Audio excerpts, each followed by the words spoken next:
Well, it's very bad weather, and we have a measly lot of people. But we might have some interesting things to say. Most of the people sitting here have been coming a long time.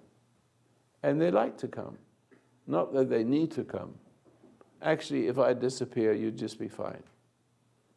But it's camaraderie. Mm-hmm. It's nice to come together, but the weather is really bad. But let's see if we can make a discussion. So I'm going to sit here, and someone may want to say something they would have never otherwise said voluntarily, because sometimes I push for it.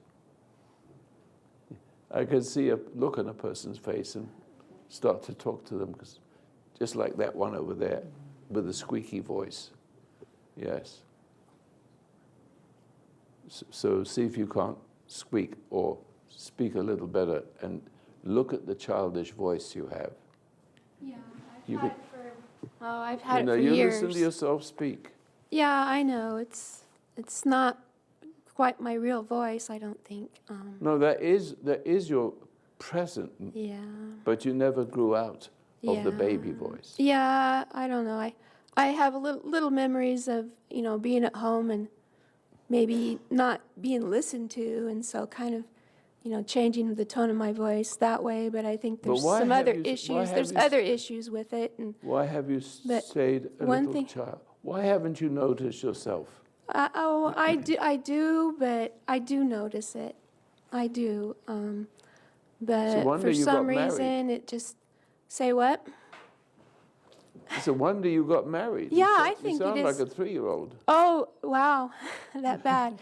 Yeah, I guess it is. But I guess it was a blessing that I didn't deserve. You see, what you do is you babble. And you don't know how to stop babbling. Yeah. Well, I'm asking you, since we had a little discussion at the door there, it's so clear that it's deleterious to your whole life. You can't go on like that. Yeah. So it's serious that you walk around like a 3-year-old. Yeah, I understand what you're saying. Now the question there is definitely something not right. Let me tell you a little story. When I came to America, I didn't know I was speaking a little Cockney. See, how did I find that out? I can't hear my voice. I don't notice how I speak. But if I speak into a little record, in those days we had little records, you could put 25 cents in a slot machine, and a cardboard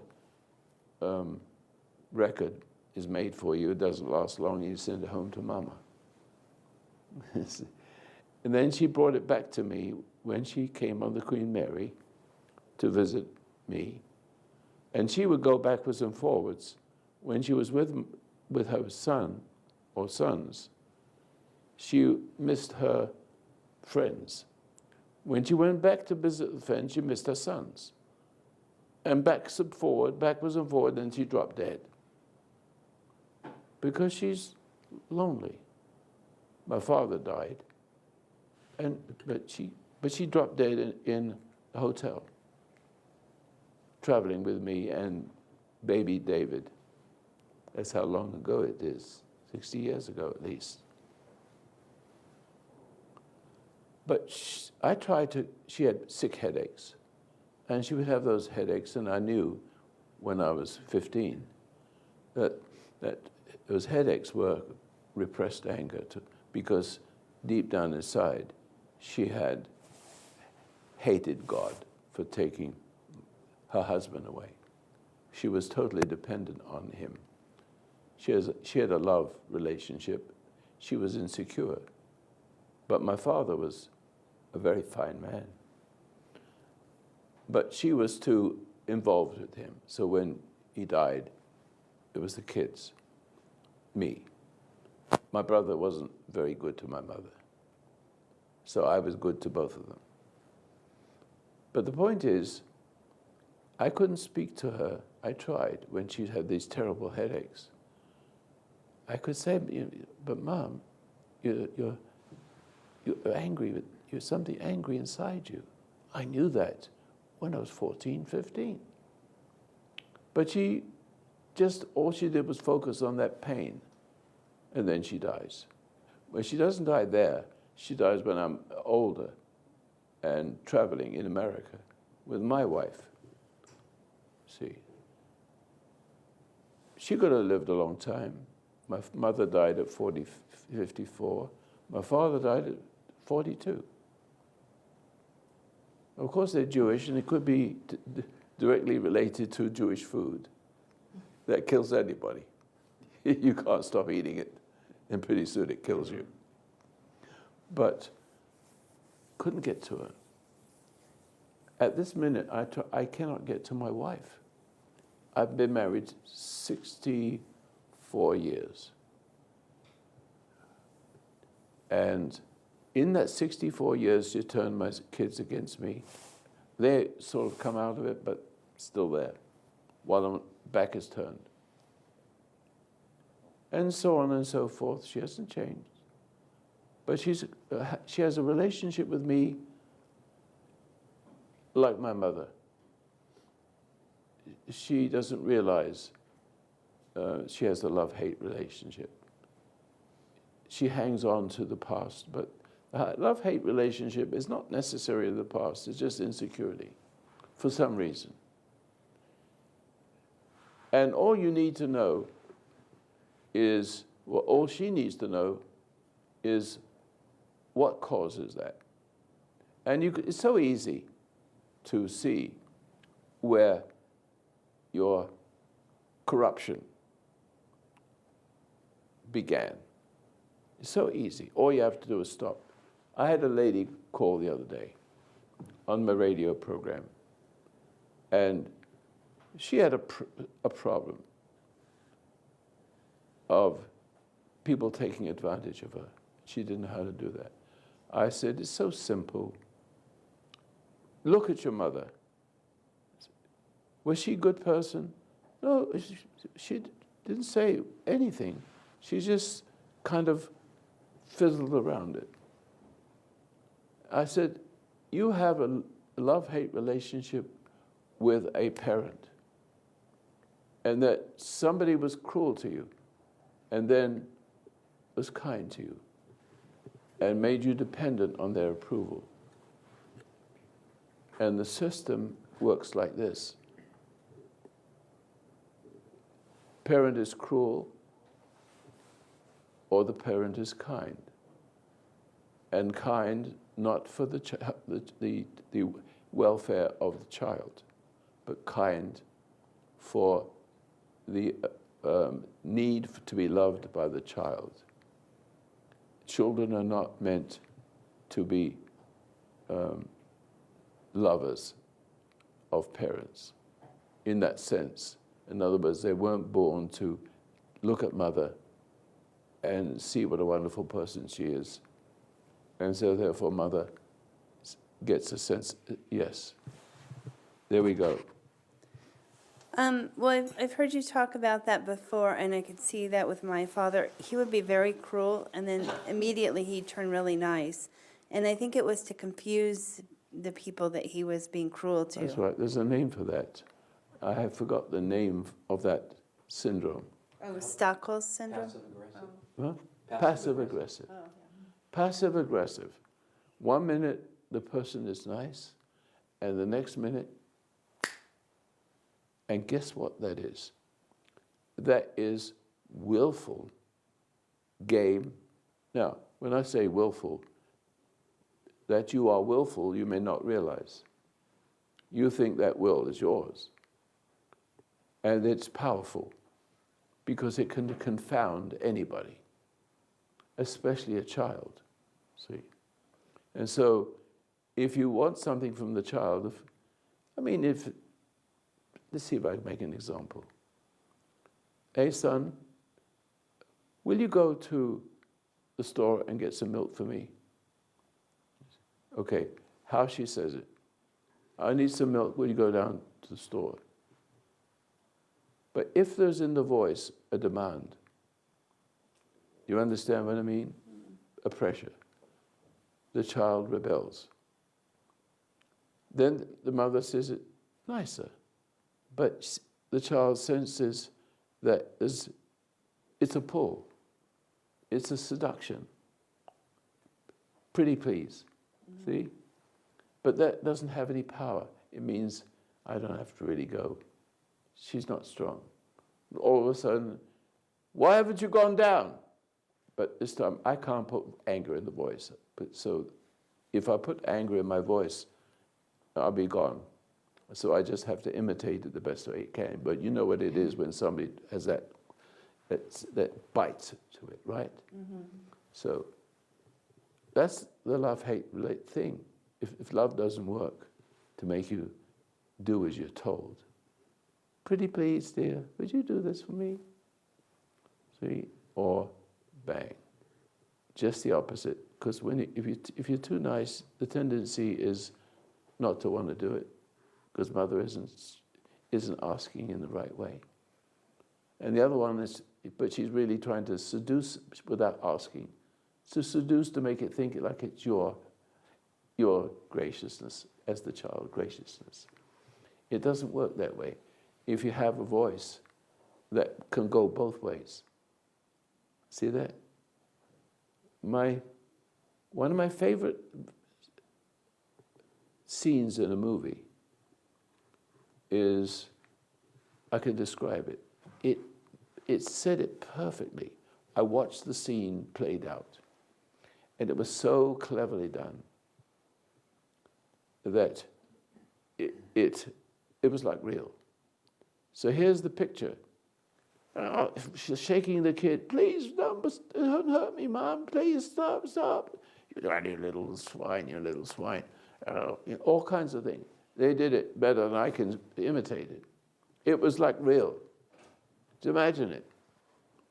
And then all of a sudden, in the middle of the torment, she stops and says, there.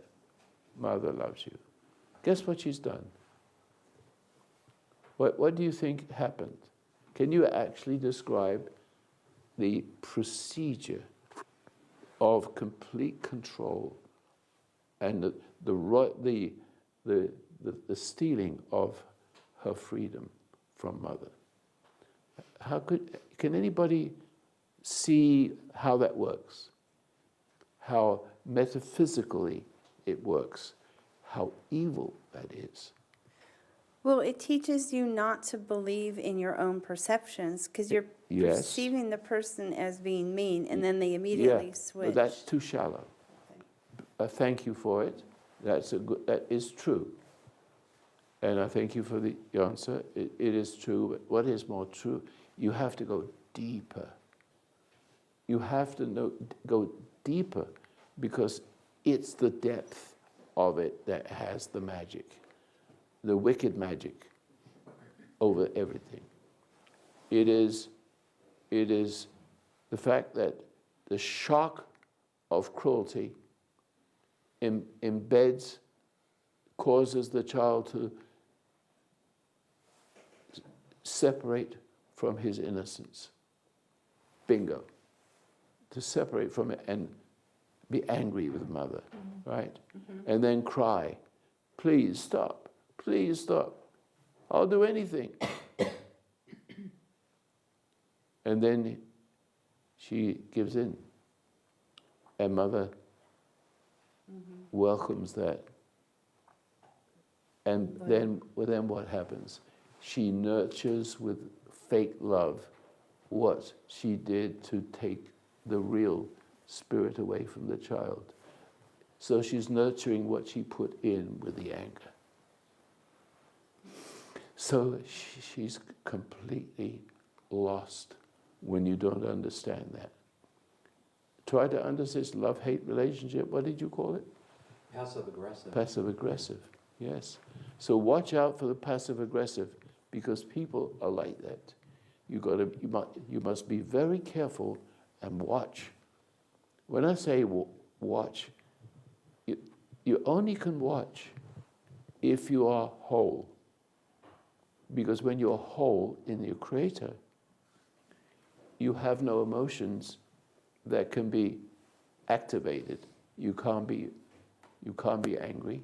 You cannot be, because He takes your anger away. He takes the possibility of anybody making you angry away. It's not possible to make me angry. I can suffer. You can cut my hands off. You can fight me. You can torture me. I can feel the pain, but I won't hate the hurter. It doesn't help. The whole idea is to survive in this life, no matter what you have to go through. But never ever hate the hurter, because the hurter wants to take you away from God. Mm-hmm. And so you can't judge him and you can't hate him, because hate is judgment. Right? Mm-hmm. And then hate then turns to guilt. And then when you got the guilt, they come in and either kill you or just keep doing it to you or reward you for your subservience. And then you're done. And then people will do that to you your whole life. Mm-hmm. Yeah, I have made them... That's you. You have been corrupted that way. You've never grown up. You've been absolutely overcome by parent, mother. Is that correct? Yeah, but it wasn't her fault. It was it was the way I responded to her that caused me. Listen. It was the way I responded to her. Shush. Give me a simple answer. Is that the case? Yes or no? Let's start with that rather than babble. Start with that, please. Yes or no? Was it your mother? Yes or no? Yes. And how did she treat you? Isn't it immaterial if I'm to forgive her? Isn't it immaterial what she did or what she didn't do? You haven't forgiven her because you... No, stop it. Don't you argue with me. Reason with me. But can I speak how I feel? How I feel, if I'm right or wrong. If I'm right or wrong, if I sit here... If you want me... Yes, sir. If you want me to help you, answer the question. Yes. Don't run around it. Yes. That's what you're doing. All right. Ask again, please. You want to get better or not? Yes. Answer the question. Ask the question again, please. Was it your mother? Yes. What did she do?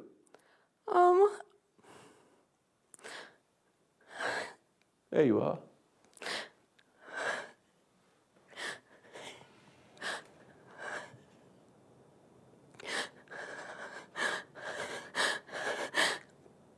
Out with it. Get it over and done with. The thing that I remember the most that comes to my mind right now is I seem to remember being quite small. Perhaps I was 3, perhaps I was 4. There was a few people in the room, and my mother had me undressed, and I don't know. And can you hear what she's saying? I can't.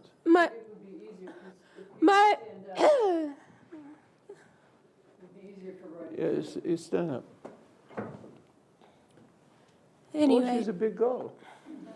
Yeah, anyway, I think I remember is, maybe I was 3, maybe I was 4, and there was some other people. We were at our house, and some other people in the room, maybe an aunt or two, I don't know. Yes. And my mother had me undress, and I don't remember if it was that day, but I remember other days she'd have my brother get on top of me.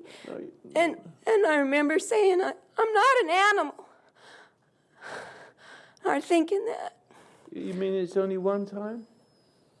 Is that all? There was probably a few more than once, but... I mean, what was the whole thing every day? It just isn't once. It's many times. Can you describe what it is? Is she nice one minute and mean the next? Or was she always... Well, my mother... Now, let me finish. I'm asking a question. Yeah. You have to listen to the question. Yes. Was she mean one minute like we were, and then embracing there, Mama loves you as you are? Or was she was seductive?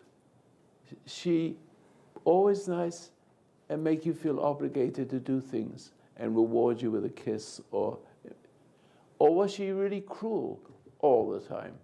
So, now you got three things. You got love, you got passive aggressive, when I was you got passive and aggressive. Which one of the three? Well, I mean, she did have the nature where she would be mean and then she would be nice, and so she did have that nature to her. Well, she's When she was a young mother, I mean, she was, I guess, evidently incredibly screwed up, and then she got religion, and the religion, justified it. well, it seemed hypocritical, and it seemed that she hid over her wrongs with it. But yeah, I remember a time being upset with her at something that she done, but I remember quite clearly very much wanting to forgive her when I was very young. But I remember That's good. I couldn't. I didn't. I was afraid to, because I didn't want her to think she was okay. And that was very interesting. Sit down now. That's an interesting, that makes sense. In other words, but you don't know how to forgive. See, the thing is, you had so much anger that you feel superior to your mother. At the same time, you felt guilty. In other words, she's wrong. Therefore, you are judging the wrong, and unconsciously, as a little child, above your mother. You are superior. It made you feel superior. My wife does the same thing. She hated her father. But at the same time, she felt superior to him in that judgment. Judgment makes you feel superior to the person, and then accompanied by guilt. Even in a little child. How old were you when you started to feel that way? When you did what you said you tried to forgive her. I must have been 4 or 5. Yes, you had. And then there was other times. That wasn't the only time. There were other times forward. I would feel the same way. We need you. You don't want to sit all the way over there. Now, let me show you as a child that a child has those symptoms, and so that you grow up with them, and you can never get rid of them.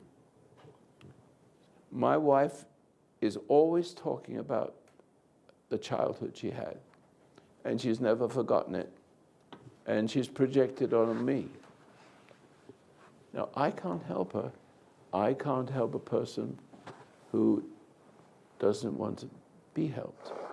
She loves the situation. She loves the feeling of loving me, see?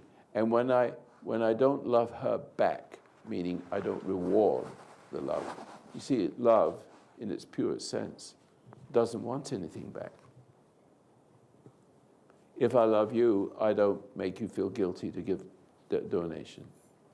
You go away, it's free. If you want to give it, fine, I don't want to know. Got it?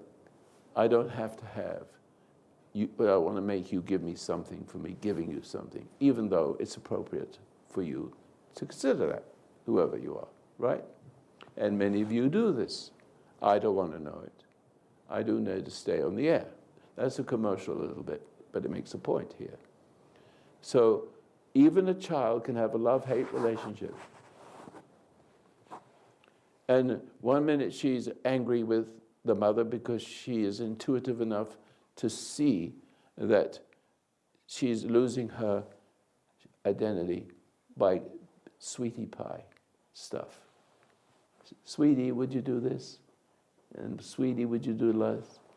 And then she's rebelling, or she's conforming. You're kind of reminding me of one thing, and maybe it's not a big deal, but I remember, maybe I was 10 or however old I was, and I'd help around the house. And I remember one particular time I was dusting, and Mom came and she said, "Thank you." And it really bugged me that she said thank you, because I felt, well, this is what I'm just doing what I'm supposed to do. And it bothered me. Maybe it's not a big That's deal, what- but I that- just that remember only shows you it- how sensitive she's made you. Because thank you could also be fake. It can also be the approval that you want. See? So you say thank you, but you don't mean it. Thank you, but you do mean it, is freedom. Thank you when you don't mean it, when you, in other words, you've done what you've been told by your mama or anybody else. Oh, thank you. And so you're supposed to be appreciative of the thank you and pleased, but you're not, because you felt like it was, you know what I'm trying to say, don't you? It doesn't have to be said. But It's a reward.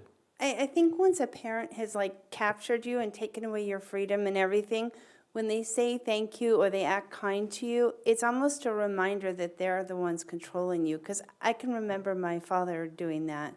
Like he completely controlled me, and then he'd give me approval for doing some kind of house chores, and I Right. just hated him for that. See that? It's a reminder. It's not unusual. So there's really no, if you look very carefully, that's where you find either cruel first or sweet first. See, because mother having her mother's identity and not her own, is missing something, missing love. See, so, or mother's cruel, but that still takes away your relationship with God, who is love for you in your innocent childhood. I think that's interesting you just said that when we have the parent's identity, we're missing something, and that's kind of what makes us be looking for love all the time. Is that what you just said? That's exactly right. In other words, as long as you have no the identity of your parent, and 99 and 9/10% men and women have the identity of their mothers. Unless a man is really a man and steps away from the system of paradise lost, which is, I can just make the statement, because you have done this thing, dust thou art, and to dust thou shalt return, and so shall a man leave his mother and father and become one with a woman. That means that women have the power over the male child that's born. She has it over that, and the male child that's born is subject to the mother. And therefore the male child, rebellious or not. Rebellious, he means he's going to have his way with men, with little girls, okay? Rebellious, I'm going to get it if I want to, because it awakens the sexual impulse. Cruelty awakens, even a child at 5 can have a sexual feeling and masturbate because the only pleasure he can feel, because there's no happiness at home. But anger and temptation and anger, they're both the same. One begins with sweetness and light, but you can feel the pull. Remember the little girl, Maggie? Mm-hmm. She says, "Can I say no to my grandma?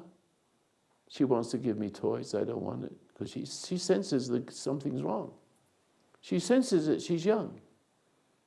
And kids have more intuition when they're small. When you grow older, you grow out of your intuition, you just become ordinary people and die.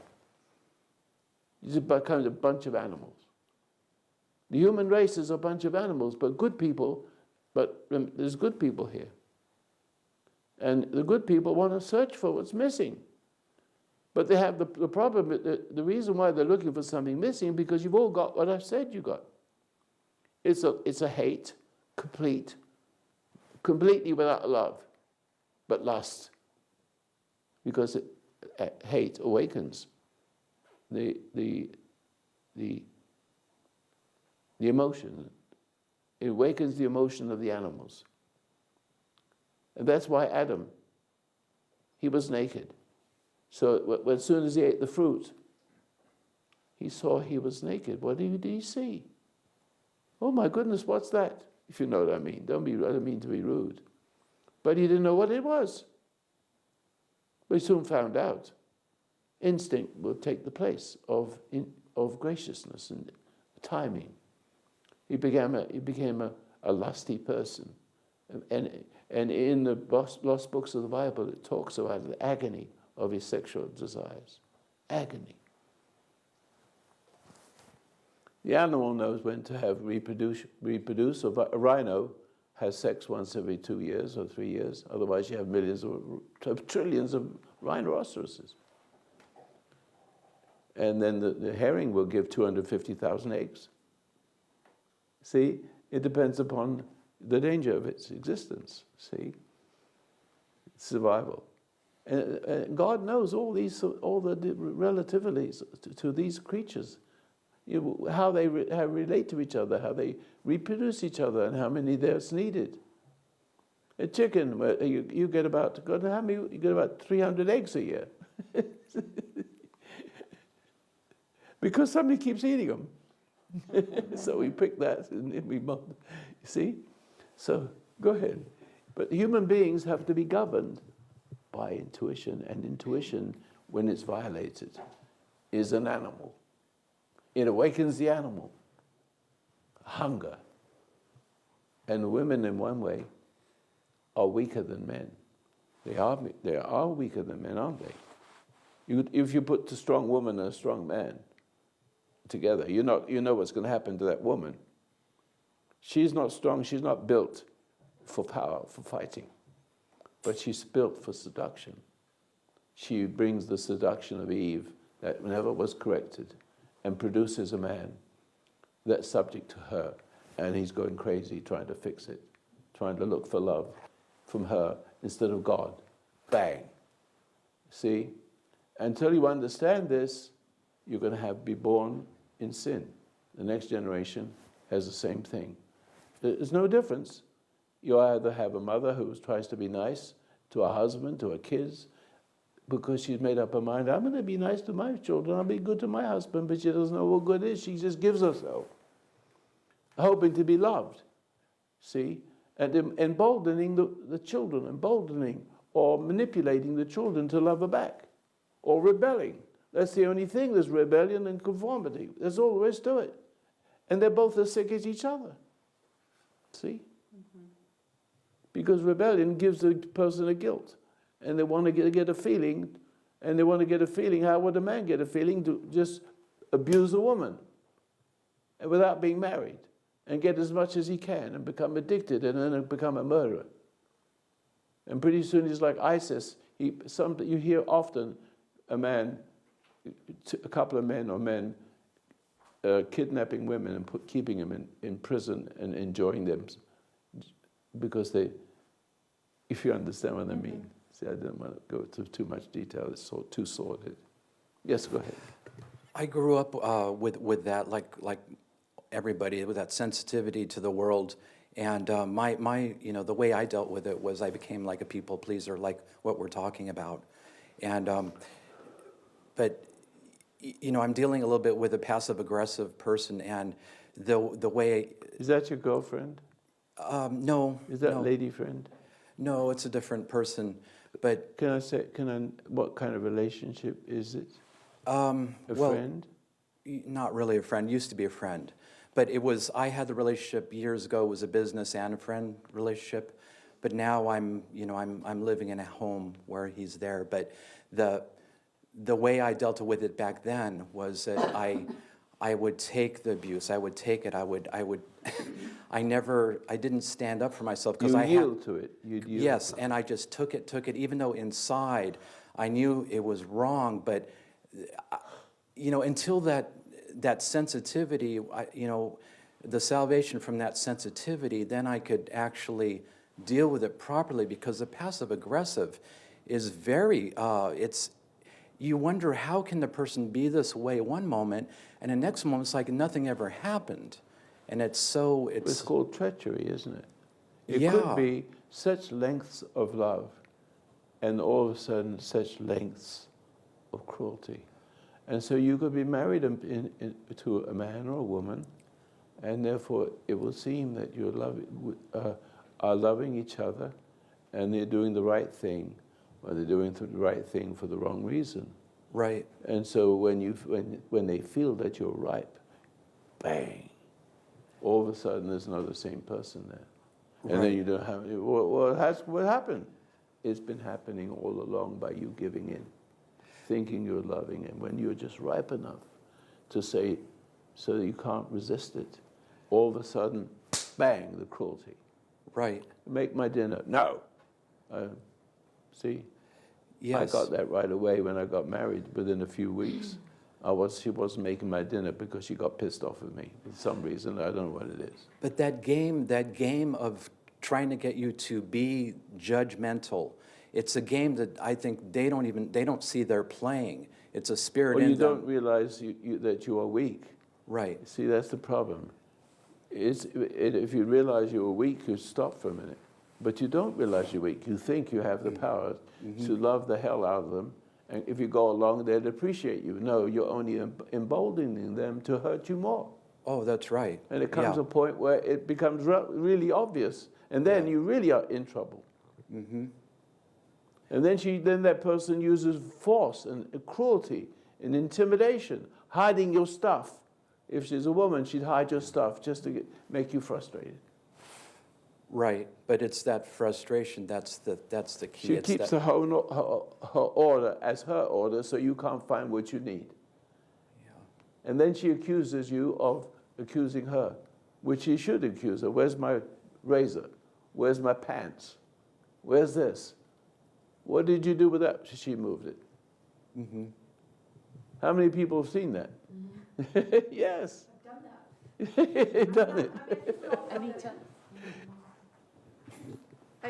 I think that we all have that in us where we unconsciously act like that. Yes, that's right. Yeah. You're right on the money. And something inside us maybe is doing that to us. Yes, because you're not a strong man. You're not strong like a man. So you have to confound him, confuse him, see? And then upset him, and you own him. And you drive him mad. So a woman is a killer like that. Because that's what's in every woman. So how do you overcome it? I'm still alive, 64 years later, and she was losing her memory, 64. I still can't get to her. She throws a fit, she'll throw a fit just, nothing. See, it will disappear and never reappear. Or put it somewhere, and one day you find it 6 months later. See? That anger too, I know it was with me, it's not now, but it tricks people to think that it's their strength. They somehow think that this... It's power. Yeah. It's a sense of power. When you get upset, they can be justified. Yeah, it's... You become their servant by pretending to be a servant and pretending to do something nice to you and moving something around or not doing it right. So one minute you think, oh, it's a nice meal. The next minute it's not a nice meal, or there isn't one. After a while, it may be okay, you have lots of food, and she's very, very gracious. All of a sudden, she stops being that way and then gets upset, for you complaining, for the dinner's not good. Mm-hmm. See, or the dinner's in time, it's 10 o'clock instead of 5 o'clock.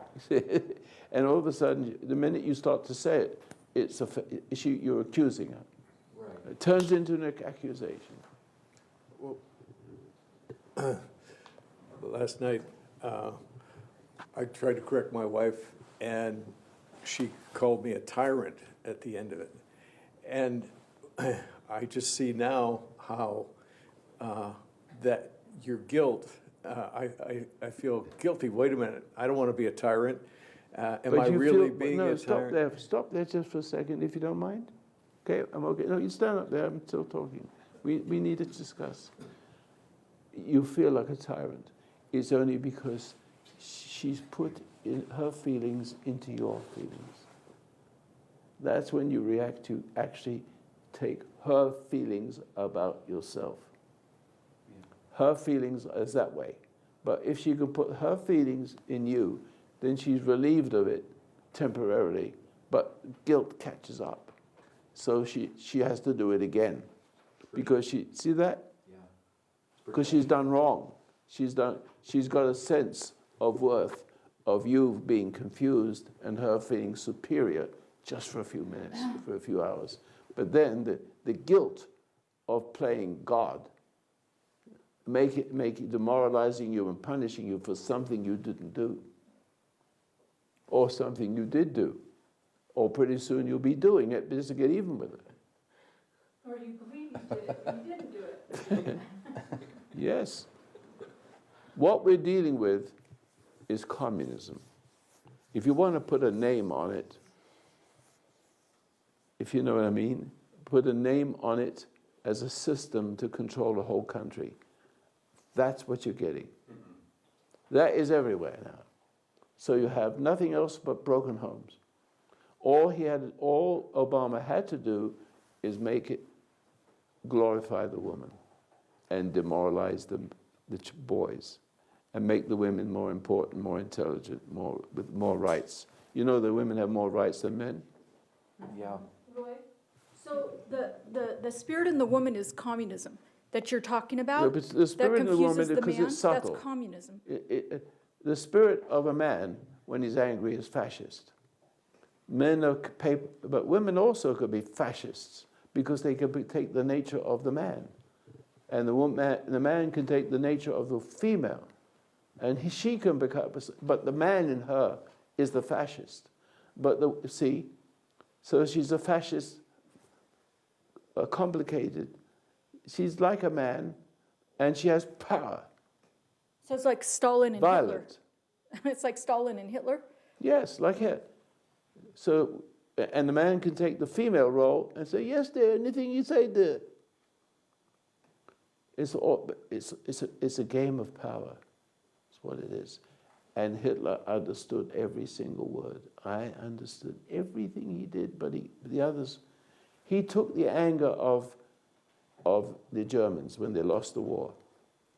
So when he appeared, there was well, you have to have a barrel of money. You have to have 100,000 marks, and all the money you saved in your life couldn't buy an egg. So you have a lot of anger and frustration like you wouldn't believe over there. And people are angry, and he got up and he exploited the anger. But the only way you can exploit the anger is to fight a group of people who can't fight back. It's called Jews. Or whatever it is. In Rwanda, it was, I forget but black was on black, and there was 900,000 people murdered just for somebody around, because one group was different from the other. You see? Do you think that can happen in America? It's, haven't I said, for 50, 55 years, you'll be looking at, I brought forward a book, what's this name of it? The Bloody... Coming Bloody Revolution in America. The coming bloody revolution in America, it will be, where will it be? News with Views. News with Tomorrow you. night. Yes, tomorrow night. News Or with you. shopping cart. Or the shopping cart. .com. Yes. I would get that if I were you, because that was my interview translated into written words. And my warning in 1987, and exactly what's happening now. But I knew it in 1960, and I kept on talking about it. The way I'm talking about it now, people didn't see it. I was helping people, of course. There were some that did. But now, Americans are beginning to be shocked and awakened. You see now, you're divided, just like house is divided, and the kids are divided. One kid is loyal to the bitch, or son of bitch, right? Father. And therefore you have war. You have one gang leader, and he has his own group, and you have another gang leader somewhere else in the big city, had his group, and he gets power from those people, and the gang leader of the other one has power, and he nurtures them, and he praises their wickedness, their murderous inclination. And so they keep their war with each other. It's nations, the same with nations. When the person in power begins to be discovered, like Obama, you're beginning to see what he is a communist. You can see he's no damn good, that he's a appeaser. He will allow people's head to be cut off, knowing it, and walk away and play golf. That is to intimidate. That is the intimidation. And it's frustrating people. But some people love it because they're like that. And because they're like that, because they're broken people, they need the love of a person who loves their rottenness, whatever form it takes. He's a sweet, kind man, loving murderers. What do you expect? Or he's a sweet, kind man rewarding people who please him and vote for him. Once he's screwed them, he owns them. He owns the whole country. Except we're beginning to wake up. But that's the bloody revolution that's coming. We're going to be fighting each other. And that's the reason why on my radio program I need to have more stations.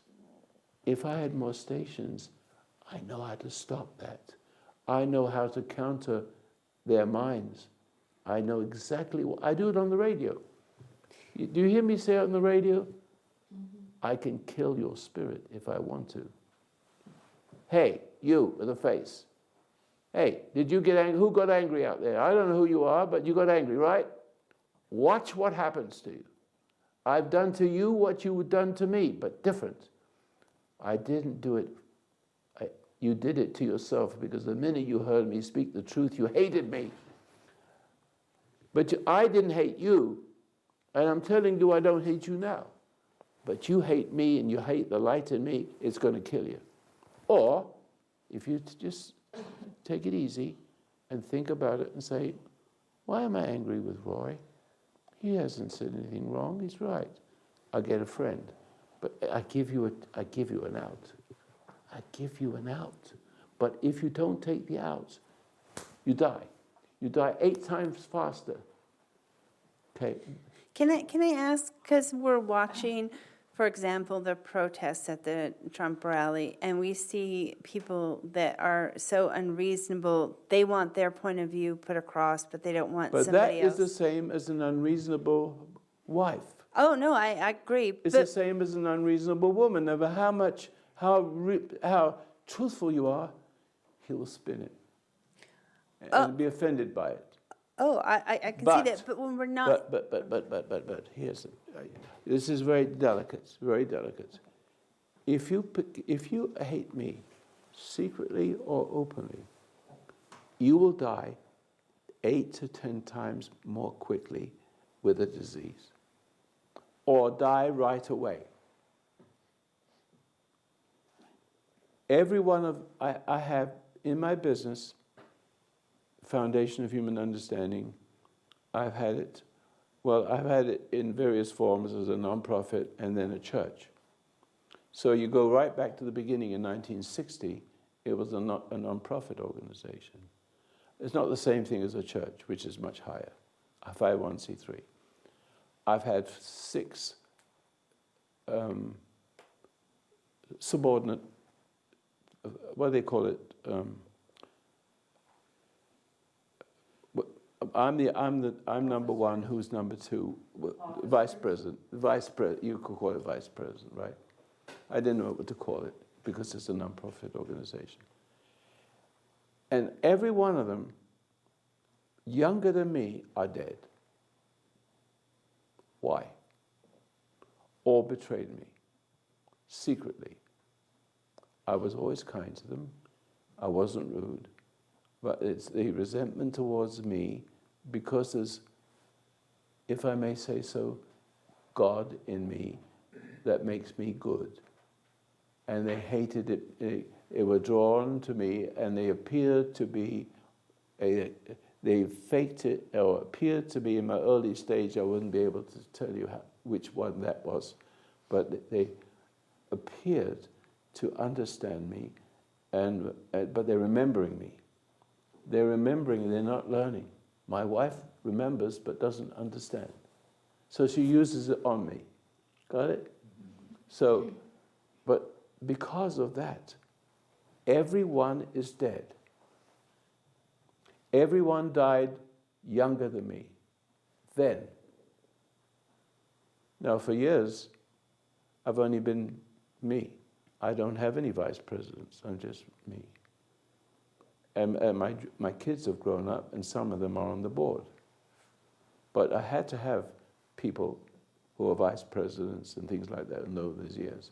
Right now, I have some of my kids on the board of directors. Not all, because they're not all are good enough. But the good ones, the ones that are strong, the ones that understand me. But the still is, when I die, they're not going to go on the air. You're going to be hearing me for the next 100 years. That's good. See that? Yeah. But I have to say, David, if I may. David, no. David, No. yes, I love him. He's very good, but he can't do what I do. Can I make one comment, please? Yes? I was listening on the internet to one of the programs, and there was a fellow that he spoke up, and he says, well, what's more important? Is it more important to listen to Roy's tapes and programs, or is it more important to meditate? What's more important? And I loved your son's answer. He came back and said, listen to yourself, and that's finding your intuition and your insight. And I loved his answer. I thought it was great. Until he learns how to, for example, I have a gift. You could have a gift of being a whole person and be a good surgeon or a good selling shoes. You could be a good person and be a God person and be happy where you are and slowly but surely evolve into something better. There's a beginning there. It is a journey. It's always a journey. But I have a gift from the day I was born. And David just really recently discovered it. He'd been angry most of his life. He got cancer. And eventually, I walked him through it, and it went away. It used to have a poor me, because my wife wasn't exactly the perfect wife. And it's always turning the kids against me. So they have conflicts, each one of them compensating. One's very willful and very powerful in everything he does. And David was weak. And for a long time, he's been divorced and married again. Didn't take care of his kids. He's got new ones. That's not good. But he's a good person now. Things have changed. But he doesn't have what I have. See, give you an example, and I'm not saying this to put him down.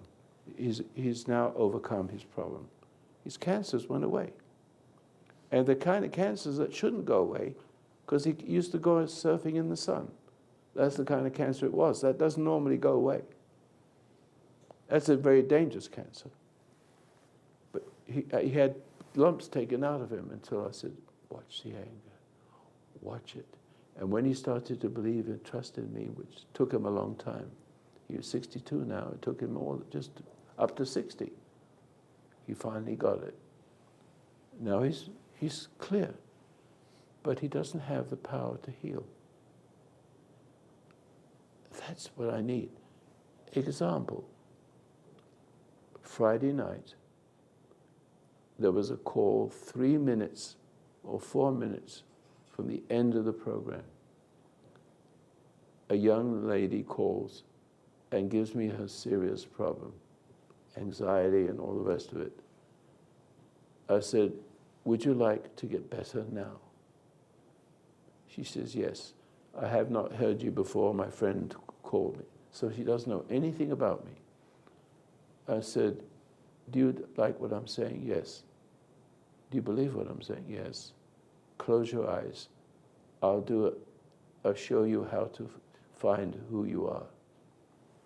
She closes her eyes. Very easy. She sees the pixels. She stands back. She finds the creator. As you're standing back, you're moving forward relatively. Relatively speaking, moving back is moving forward if there's something to move forward to, right? Did you feel the fingers tingle? Yes. Open your eyes.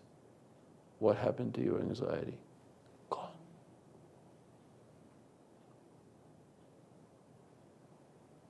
See? Now, all I need is, now I did in 3 minutes what I can't do to my wife in 64 years. Can't help somebody who doesn't want to help themselves. She still plays the game. And she's paying the price for it. I don't want to see a harm to her. However,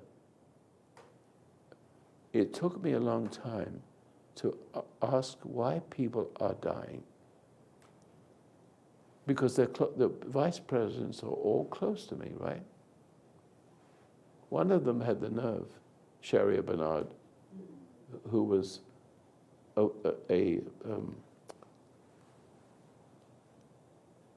there's a person in Los Angeles, I just can't remember it, but it's hard to say what it is now because it's such a long time. But it's a very important metaphysical person. But I can't remember the name of the metaphysical system. But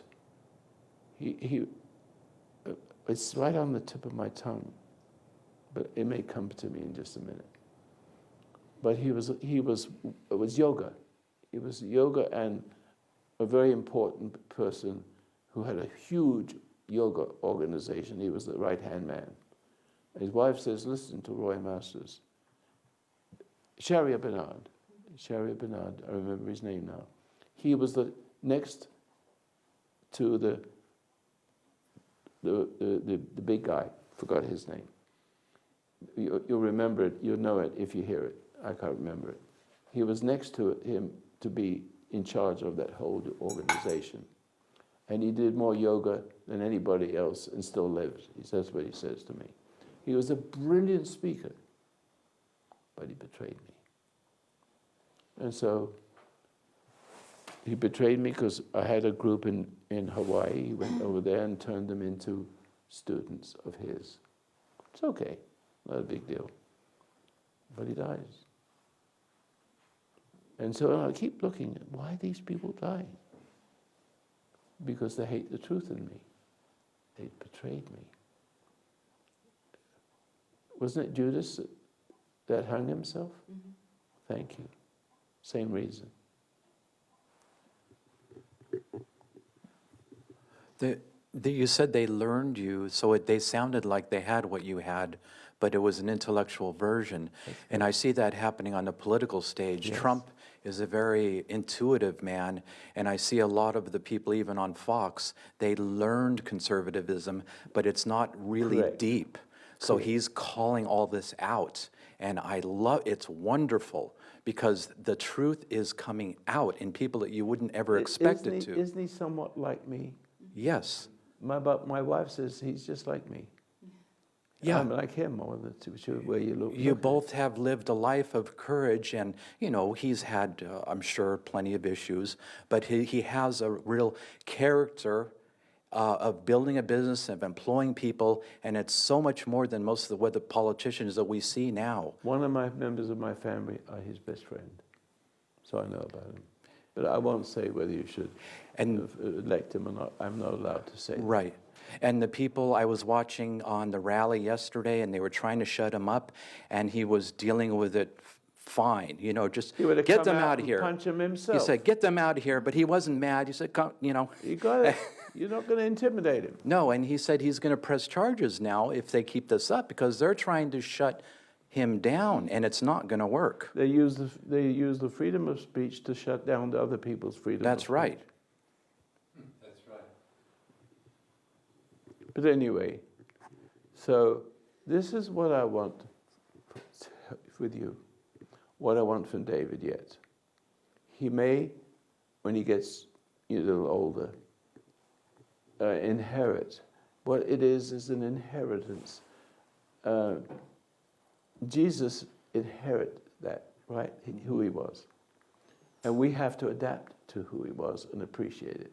That is the order of things, isn't it? Yeah. And when we love the truth in him, the truth lives in us too. Correct?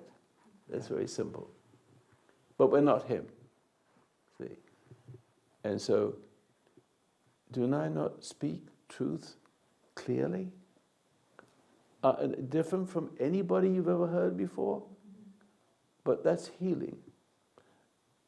Now, let me just say it again differently.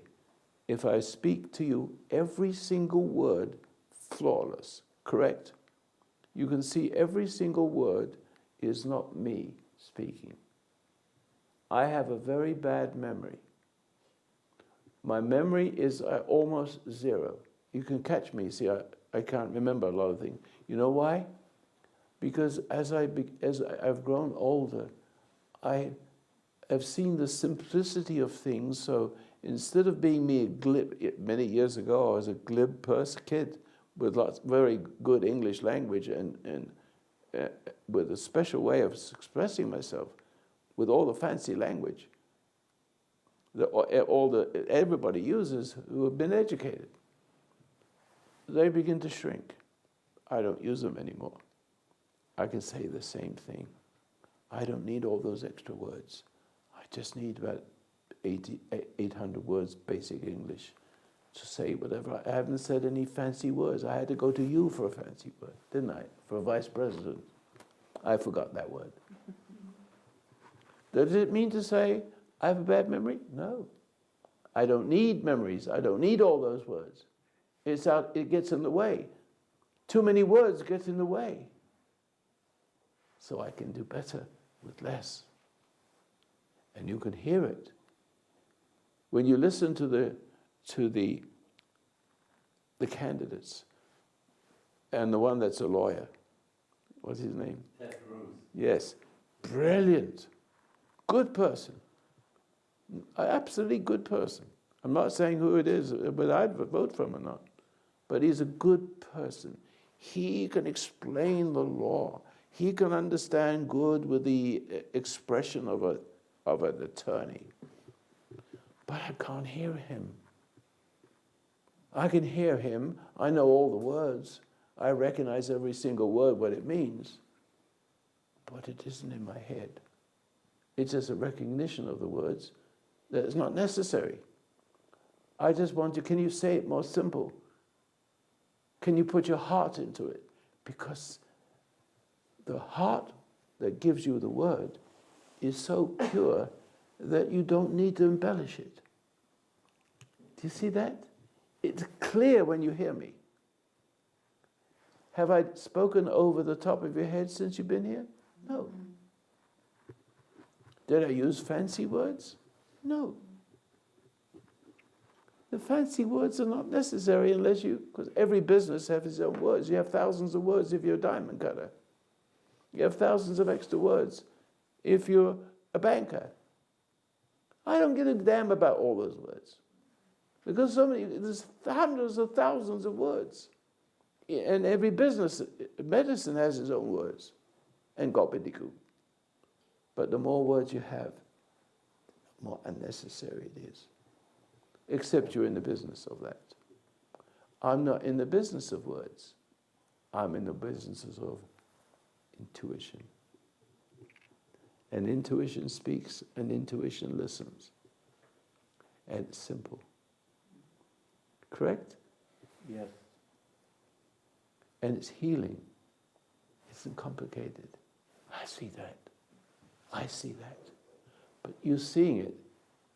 The words change into reality. It changes into intuition. It awakens the intuition from within. In other words, I run a word, and instead of you listening and remembering a word which I don't want you to care for you to do, I want you to let it go through one ear, come out the other, and all of a sudden, I see that. Or maybe you don't see it this time, but next time you do. See? So we sit. And pretty soon, word comes, once you get it in your head, once you recognize, I see that. When you see it without eyes, with a different set of eyes, all of a sudden you have clarity. You have a second eye. You have a second light shining through your eyes onto that person who tries to approach you and doesn't hit it. So as he approaches as a bully or a cruel person wants to approach me and intimidate me, he's met by an invisible force. Because his invisible force is opposite to mine.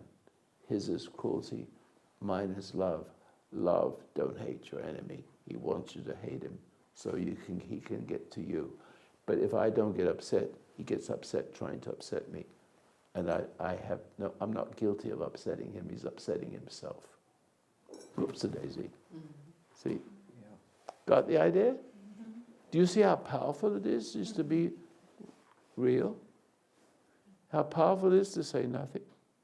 How powerful it is to say something? But just with a few words. I have the ability to share it.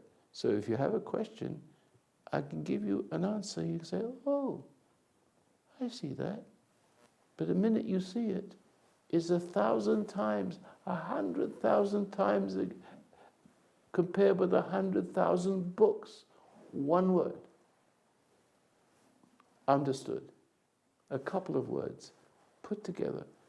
Understood. Coming from a good place. Not just words that you speak. The words have to come from a good place. So I don't ever have to sit and write my sermon every week that the stupid, preachers do. To me, it's boring. I walk out. You don't walk out of here. You walk out a better person. Is that right? Yes, and that's the mistake so many of the churches make. They take the history of the Bible and they repeat it over and over and over.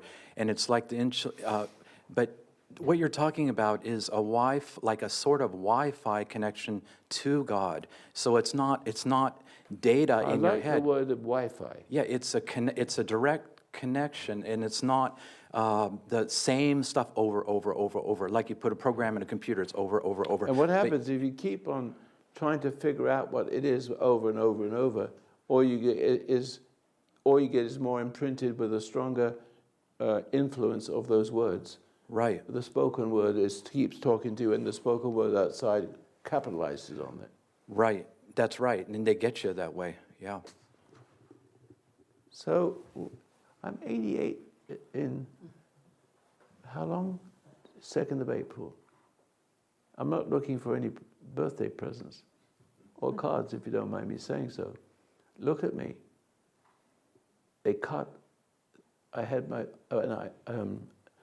I was swimming in the ocean, or actually it was in the river, the water in front of my house. And then there was pollution, I didn't know. I got very ill. And my journey was through illness to find out how much doctors know. What? But I didn't know that was my purpose. Because all of a sudden, how your mind can keep you well, Roy Masters can't keep himself well. So I'll lose everybody. That's all right. I managed. I'm still here. See? I now have 90 stations, which I never had before. It's happening. It may happen that I may be able to have 1,000 stations. It can happen in a short period of time when people hear, because millions and millions of people know me. Millions. I'm getting, bequest some people die to keep the program on the air. It's neat. I don't take a salary. I don't need it. I've saved a few houses, and I have income from that, just a little bit, enough to keep body and soul together. I won't take the money from the foundation because we don't have enough right now. But the point is that the stations are beginning to multiply and beginning to be relevant. And so if I could be on radio, say 1,000 stations, we almost had 1,000 stations, but Soros killed us by not, because he bought into or manipulated the people who, the rep firms, you know, they sell the commercials and then give us our share. They stopped giving our share. Biggest network in the country disappeared. See, but we still have 400 stations, and we're coming back. See, I never stopped trying. I started a magazine. We had 70,000 subscribers, and then the word came out that Christians did this to me.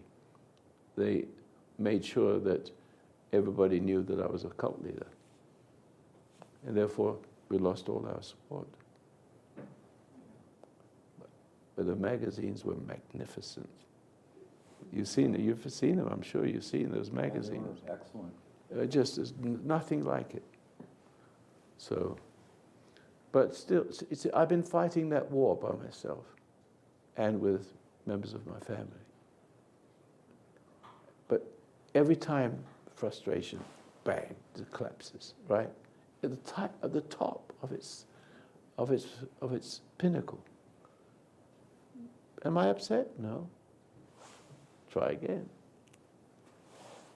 Small people here today.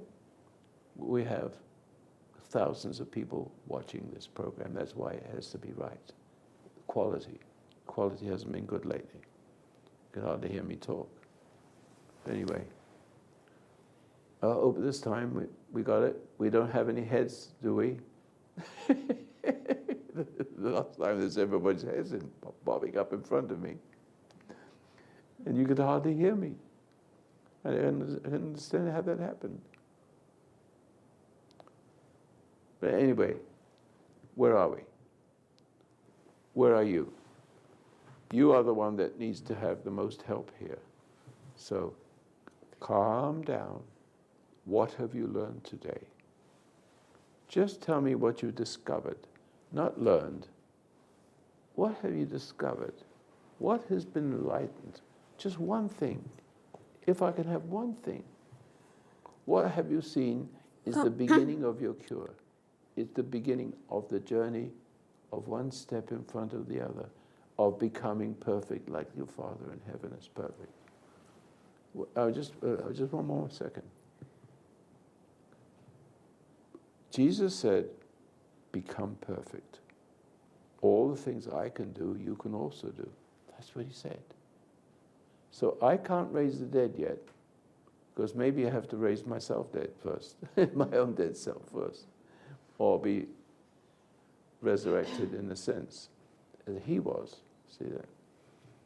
But I do have a magnetic quality which I cannot explain.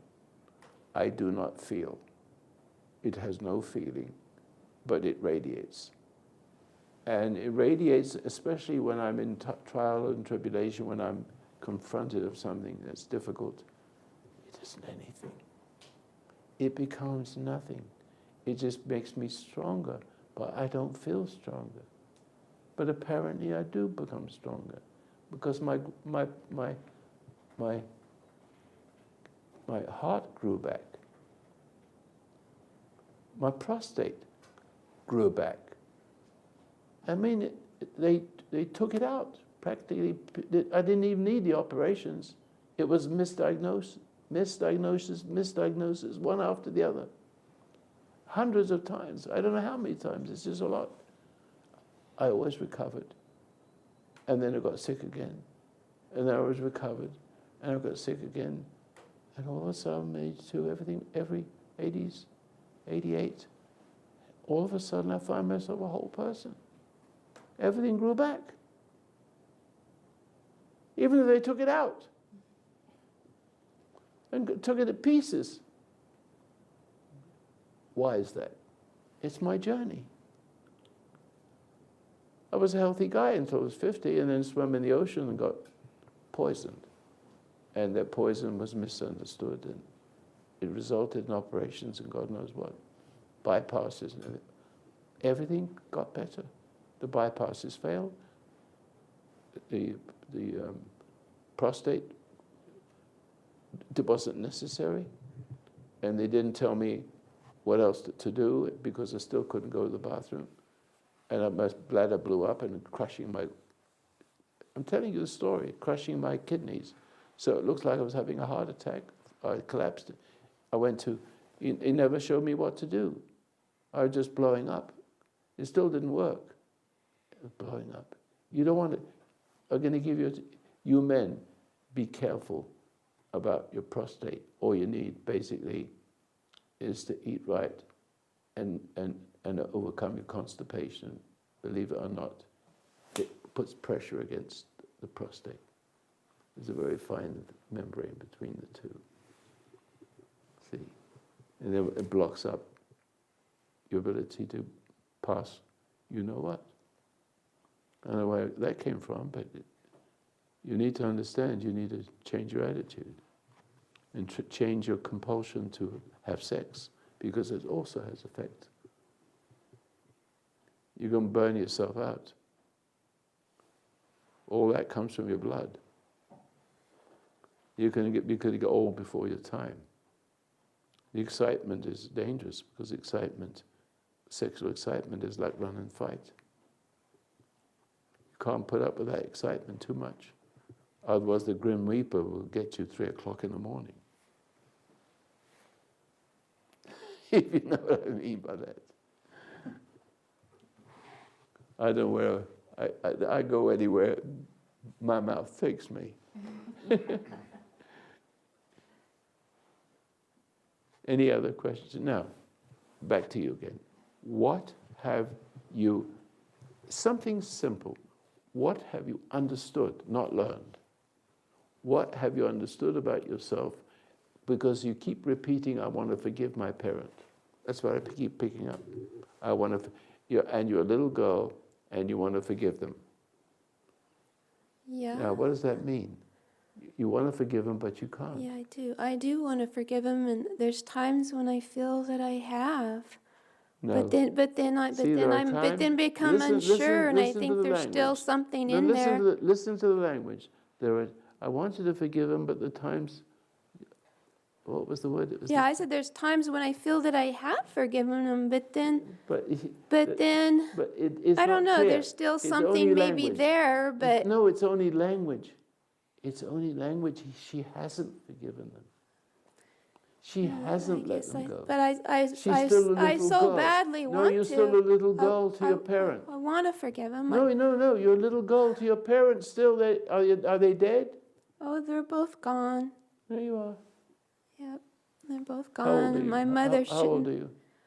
Oh, I'm 54. I look older than You I look am. like 80. Oh yeah, I know. I've got gray hair, and I know. I look old. Well, you can. I'm about 80, but I look older than 54. You can get your health and beauty back. Right now, you're older than your time. Yes, I know I am. All that keeps reinforcing. See, as I times so I bad think- want to forgive him, and I want to love him. No, you cannot. Even though I No, find myself praying to God and Calm down. Screaming doesn't help. oh, yeah.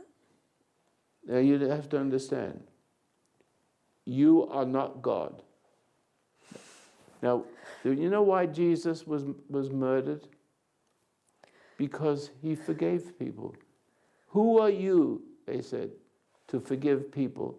Only God can forgive. That's correct. Yeah, You can let it go, yeah. but you have to let go of your godship of judgment.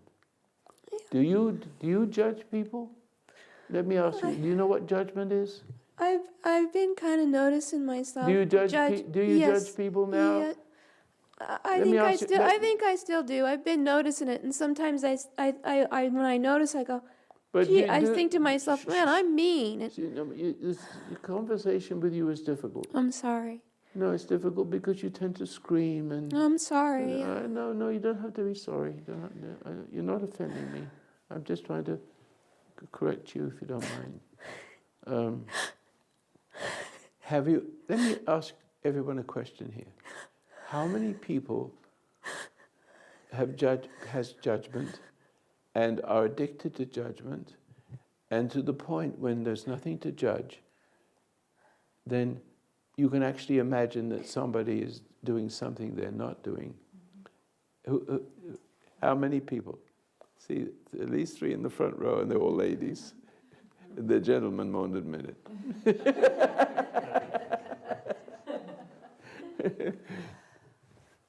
See, you can actually have a person who didn't do anything wrong with you, but that bothers you. See, because when you judge, you're guilty. So how do you get rid of your guilt? You need to judge. But you have a necessary need to judge, otherwise you can have anxiety. Because the judgment takes it away for a minute. It gives you a high, which is the next low. So that's why the anxiety grows.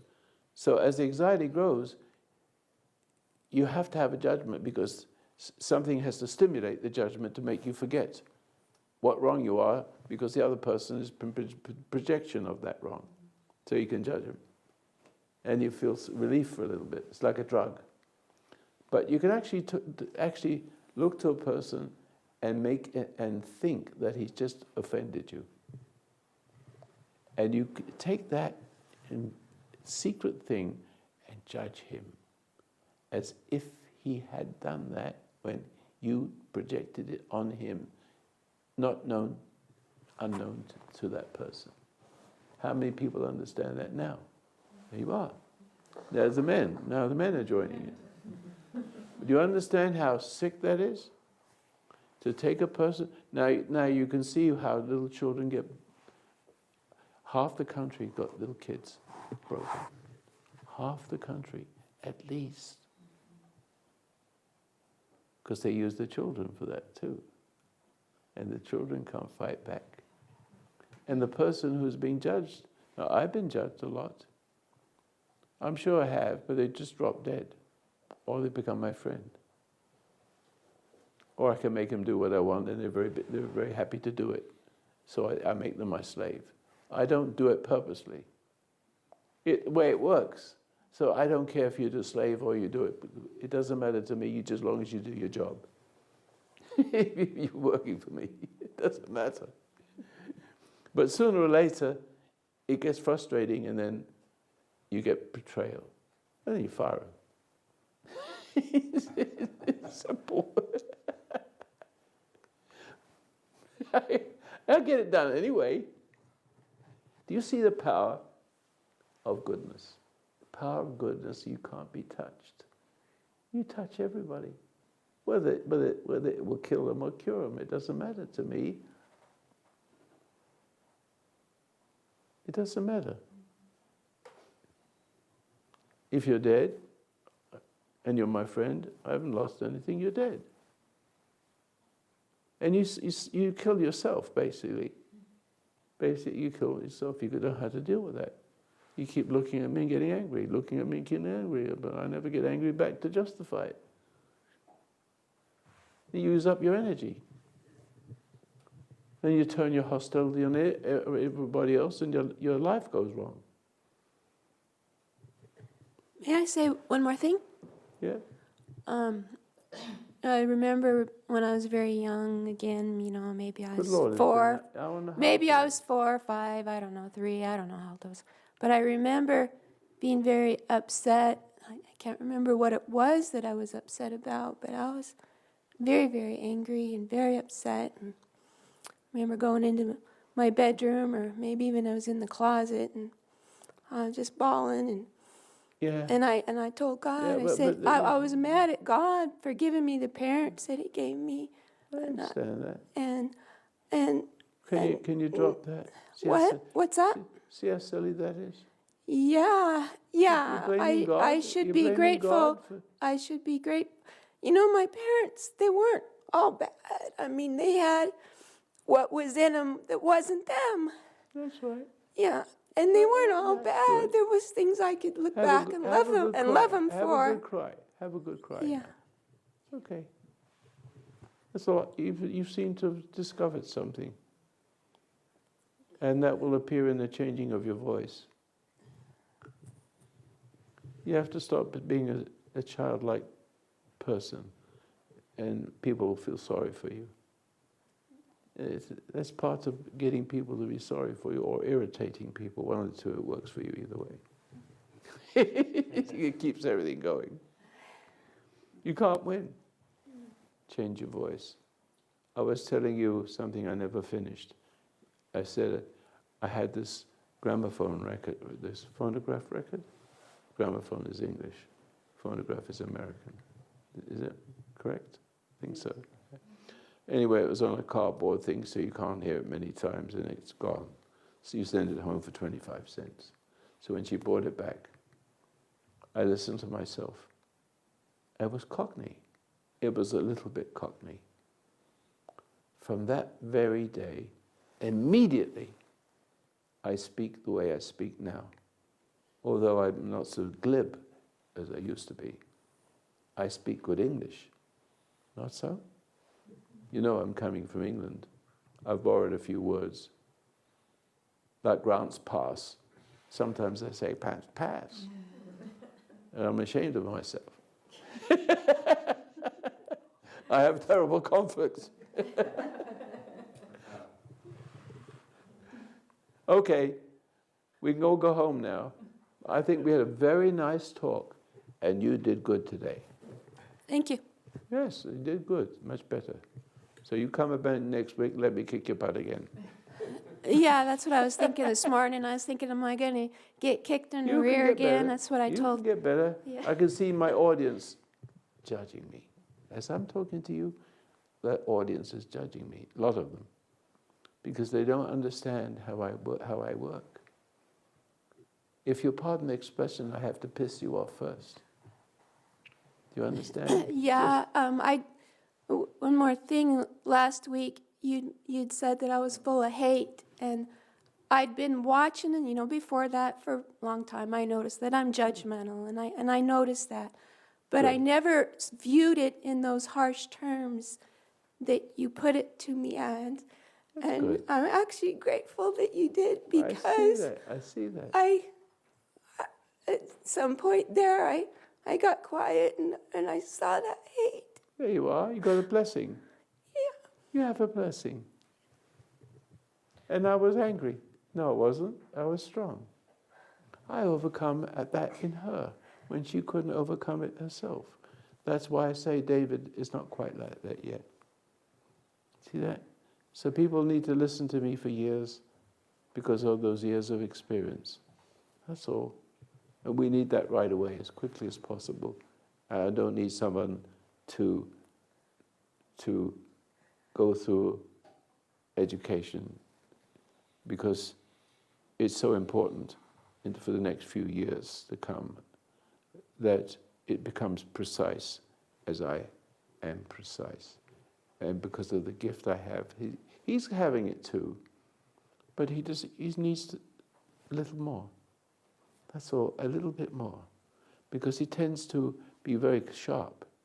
But that sharpness should go away sooner or later, and things become more simple. He's brilliant. My son, David, is brilliant, but he hasn't got the power to heal. He has power to heal himself now, or be healed from within, which is absolutely remarkable. But it took him many years and 2 marriages to get that point. Always says, poor me, poor me, poor me, for a long time. So he's just beginning to, but he's got years in front of him yet. And he will be part of the foundation if I die. And so, and Mark will also. Mark is brilliant, absolutely brilliant. He's too brilliant. I mean, gets past himself sometimes. Anyway, I want to thank you for coming. We had a nice discussion. You did good, and I'm happy for you, if I may say so. Thank you. And I thought you brought some good points out, and you owned up to things. You owned up to that little part that makes you think somebody is irritating you, because you need to be irritated, but the person is not really irritating you. And that's a little game you play in your head. Oh, I play that all the time. Good, that's very good. And you too, you go those little games, judging people that don't even need to be judged, just because you need a high. It's the forgetfulness. The judgment is mine, so you have a judgment on your judgment. And that's what's dangerous. That's what the anxiety is all about. See? Thank you. God bless you. It's a nice group. The weather is bad, and the clocks, were timed. I put my clock back. So I was 2 hours late.